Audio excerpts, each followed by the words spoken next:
Good morning. How are you? It's been such a long time. It's Diane here with my retirement vlog. Um, I've gotten some new subscribers recently, so thank you very much for subscribing.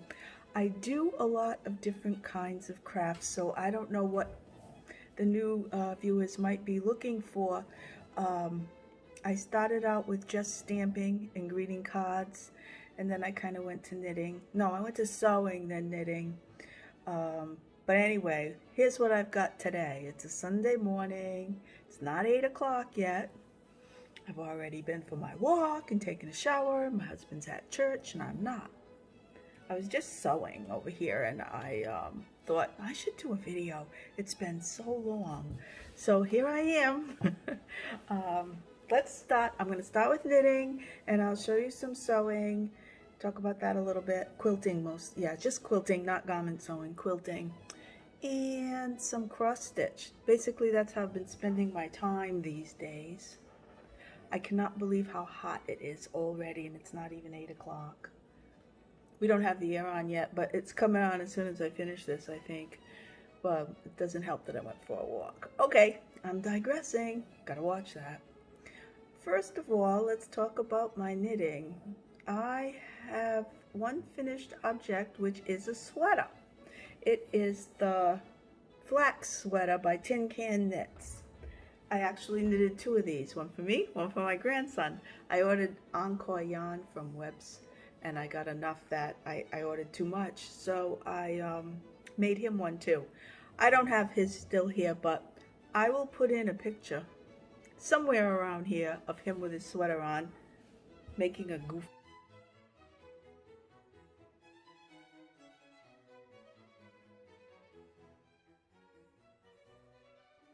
face. So let's see, here's my flax. It's kind of nice. Truth be told, it's done and the ends are tied in and everything, woven in. But I haven't blocked it because I keep forgetting. It has this garter panel on the sleeve. Look at some lint here. But very quick, very easy knit. Very, very nice. I like the raglan sleeve. Nice detail in there. I think that looks really nice. And this will be good with jeans when it gets cold again. So, yeah, and it's just a plain bottom. It's very nice.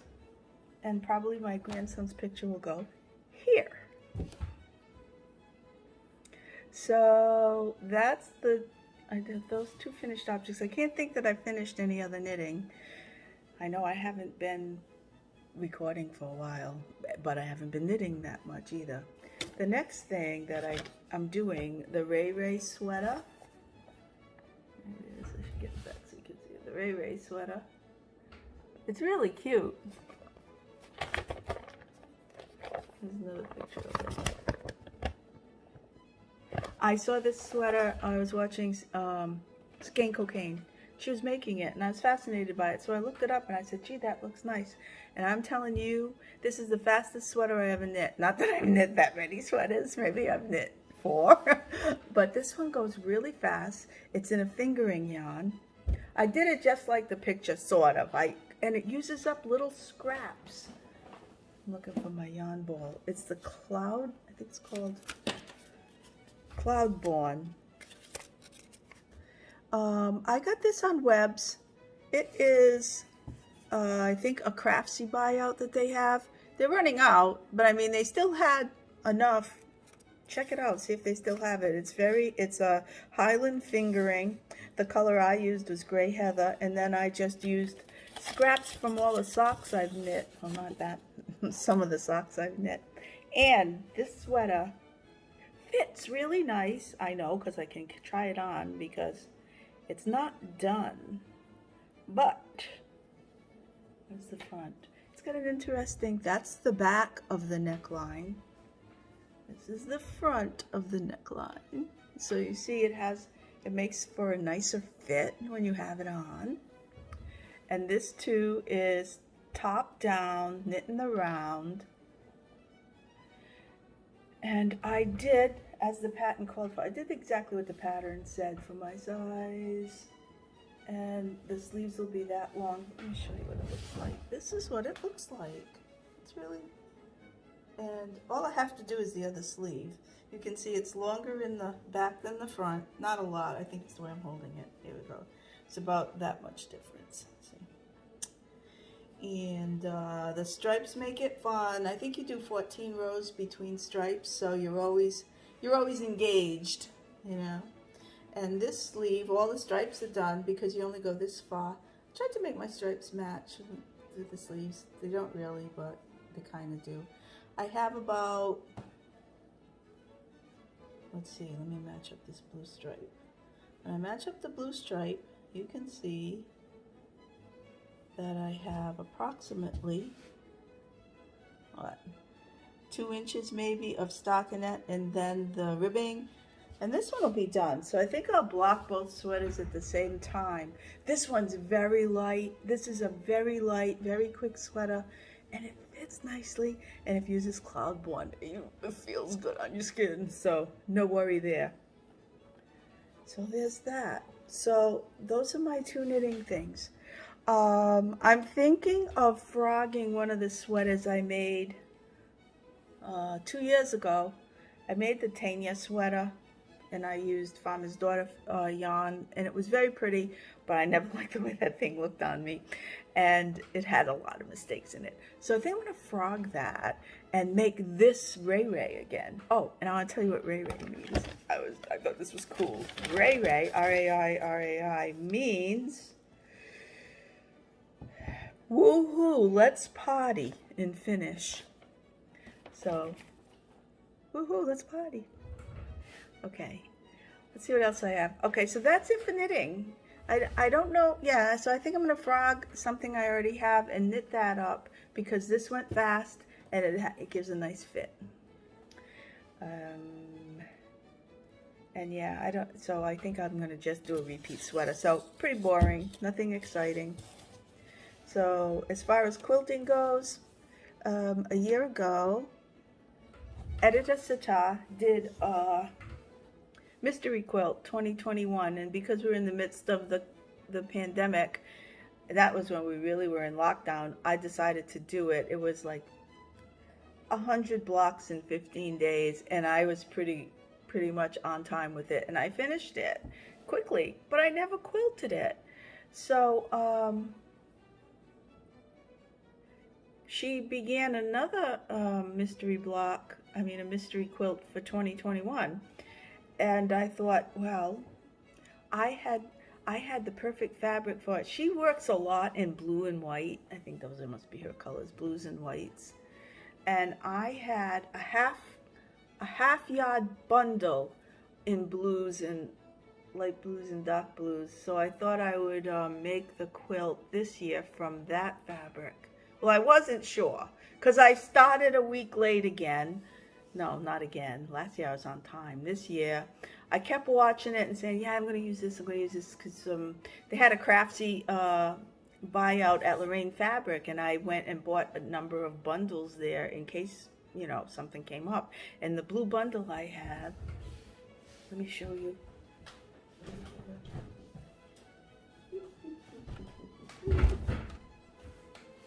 These were the blues I decided to use. And as with Editor, I mean, I had all these blues, but there's still not a lot.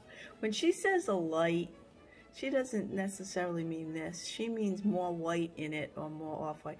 These two, I fudged and used them as, no, this one I used as light. And I think this one I used as a light. But, yeah, this one's coming along. I'm only up to date. I can show you. I'm only up to day 7 on this one. Let's see if I can show you. From one sewing, I'm sitting at the sewing machine, to this sewing machine, and I'm in the kitchen. Okay, I was in the midst of block 7 when I decided to record. So this is block 7.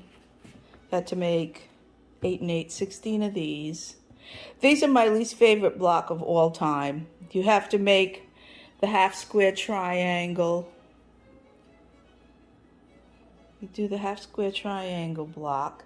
Then you have to put on 2 more half square triangles, these whites, which gives you this section of the block here. And then you have to put on another half square triangle from a 4 7/8 inch block.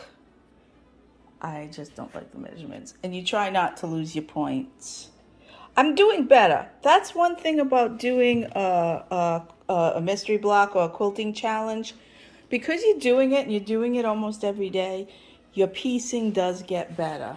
So she started us off with only 8 blocks. So that's day 1.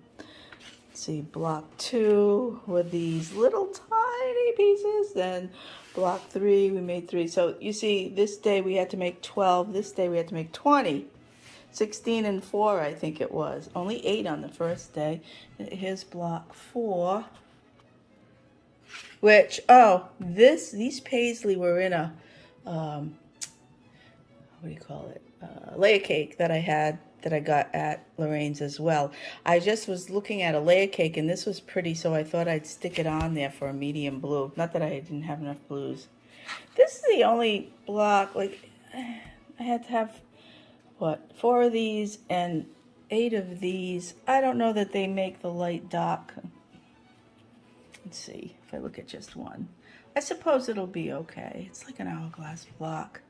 I don't know. The contrast might not be quite enough. They match perfectly because it's all the same color line. And then this was all half square triangles for block 6, 16 of them. So that's where I'm at with those. Okay, back again. So I'm making that.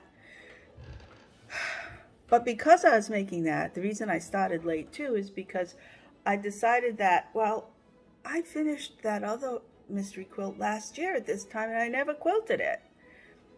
And I quilted a quilt about 3 weeks ago. I was contacted by a local Quilts of Valor group. This is a group. There are groups all over the country that do this. People get together and they work on quilts. A joint project sometimes. Sometimes it's a single person just doing one quilt, but oftentimes groups will make a quilt and then they look for people within their area who could quilt it for them and bind it.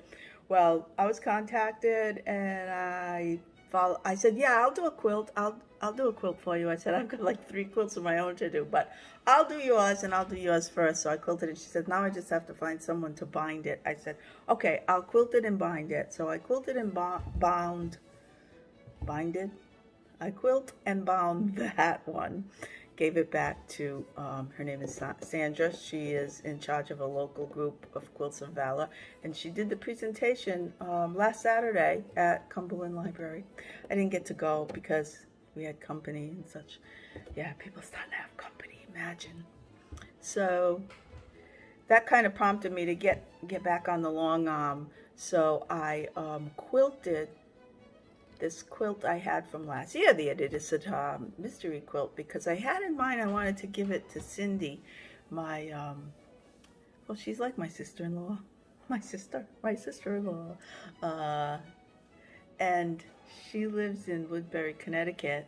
Sometimes, half the time, she's in Iowa, and she happened to be around on her birthday. Her birthday was the 14th of May. So I took a ride to Woodbury and I had quilted her quilt and I gave it to her. So that was a nice day.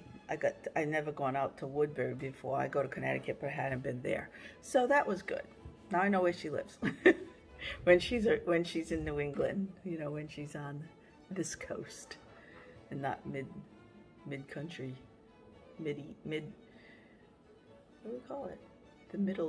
The heartland. I don't know. Anyway, I'll put a picture of that one in. I don't think I took a final picture of it because I'm very bad about documenting my work. So I think I have a picture of it when it came off the long arm and I squared it and I threw it on my bed to take a picture of it. because looking at it in the picture helps me to make sure it looks good all over. Sometimes a picture of an item is easier to spot defects than it is when you're looking at the actual item. So I'll stick a picture in here, and that's that. The only other thing I have going on is that I'm doing, I'm doing cross stitch, yes. And I have a few new cross stitch pieces that the cross stitching is finished. I can show that. Hang on, I'll get that.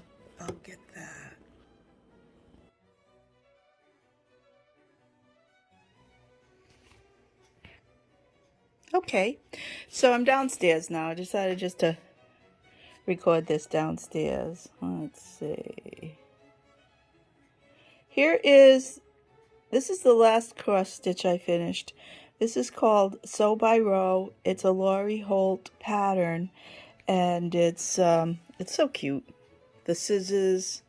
I don't know if I showed this in progress on my last recording, but I finished this up. But I haven't finished it as far as mounting it. And instead of frames this time, I'm putting all these pieces on wood, on different boards. And I'll show you that instead of framing it. I'll show you those when they're done. I'll probably be doing that within the next couple of weeks. It sounds like I might be recording more. And then this was one I had started a long time ago, but only finished recently. This is another Lori Holt pattern, and the name of this one is Prim Village. And with these two, they use a lot of the same colors. You can see they're done on different color backgrounds though. What I'm going to do is I have this quilt kit, so I'm going to be making a quilt that matches the wall hanging or the wall picture. This will go on the wall, and I'll have this house quilt for my bed. And then I also have this quilt kit. This is coming in pieces. It's already started. It's a quilt along. I've gotten the scissors in the mail, the fabric, and I've gotten the pincushion fabric in the mail. That's month 1 and month 2. Of course, I haven't started it. I like to stay current, so my plan is to finish the Adidas Satar, at least getting it pieced, not necessarily quilting it. And then this is the one I'm going to start last. This will be the next one I start. Well, that's a lie. This will be the next one I start after I start a new challenge, a new quilting challenge that I just started yesterday.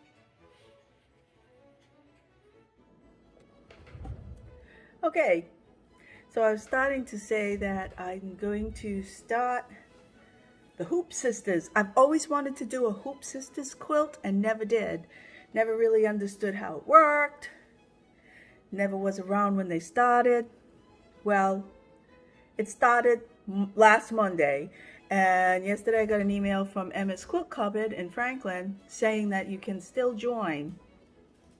So you pay a fee up front to buy either downloadable files or a CD. I signed up. It was like, it wasn't even $10 more. I think it's $89 to sign up for the quilt pattern, but it's $94 to get the CD at the end. So that, and I just like to have the files on a CD, besides the fact that I'm downloading them onto my computer, because you never know what's going to happen with your computer. I have a new computer now, so that shouldn't be a problem, but just in case. So anyway, I don't know what it's going to look like, although I did see the first couple of blocks. It has hearts and it has Rose of Sharon, and they're usually quite beautiful quilts, the ones I've seen completed. So I downloaded the first file, which came out last Monday, and the second file will come out tomorrow.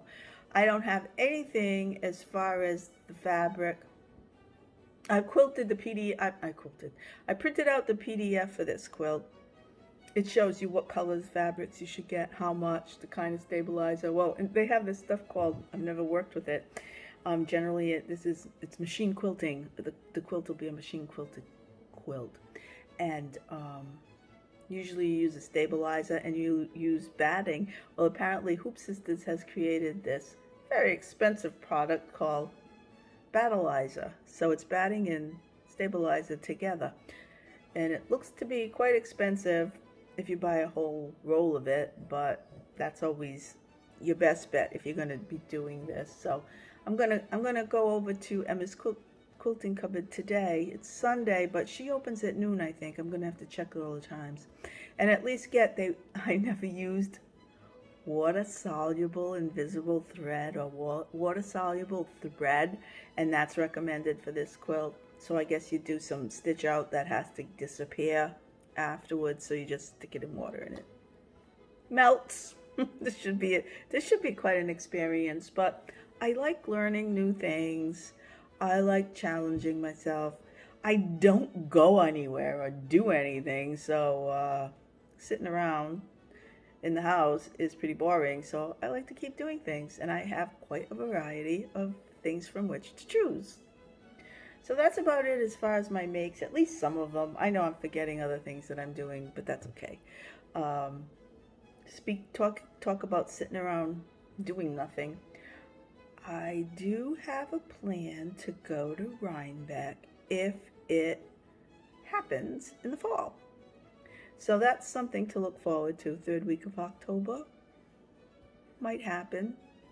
I keep checking the website. They say keep checking back. It's not officially going to happen, but I know that the Crafty Toads booked the house because they bring their dogs with them and they don't know if they'll be doing the show because they don't know if they can get in because the vendors haven't been allowed to apply yet. But even if they don't, everyone's saying it's a nice time of year to go and vacation for a couple of days, have a long weekend in upstate New York. It's beautiful at that time of year. So, yeah, I'm planning on going. It happens to be my high school class reunion that weekend. Unfortunately, I'll miss it, but I'd rather go for the few days of vacation rather than just one night of a celebration, I guess. Anyway, that's about what's going on with me. I'm seeing my grandson again because this COVID thing is starting to come to an end. I got my 2 jabs and I'm well past 2 weeks into the immunity, I guess. Well, I'm not technically immune. I'm just protected. That's what I should say. And there's a little more socialization because I can see my kids. Both my kids are all done with their shots too, and their families. So I get to see them. My dad got his 2 shots. So he's good. He's good to go. I don't feel so weird driving in the car with him, bringing him places because we're both vaccinated. On a sad note, my mom passed. My mom passed last April 5th. She was in a nursing home and she had Alzheimer's. I've spoken about her. So that I'm still taking care of the final things. The last thing to go is to get the stone engraved. And that's been the hardest thing, to get the lady to give me a quote. But I think that might happen this week, and that'll be one of the final things to do as far as Mom's passing. Sad, but even though it was expected, her birthday just passed. She'd have been 91. It's still sad. So that happened. I had a couple of stomach issues since I've recorded last, but I'm starting to feel better, and I'm trying to get my walking in every day and try to get healthier. It's not easy getting old, but all we have, it's better than the alternative, so we'll keep going. So I hope you all have a wonderful spring weekend, which feels like summer. That's because we're in New England. So wherever your weekend is, enjoy, have a good day, and hopefully I'll see you soon again. Bye now.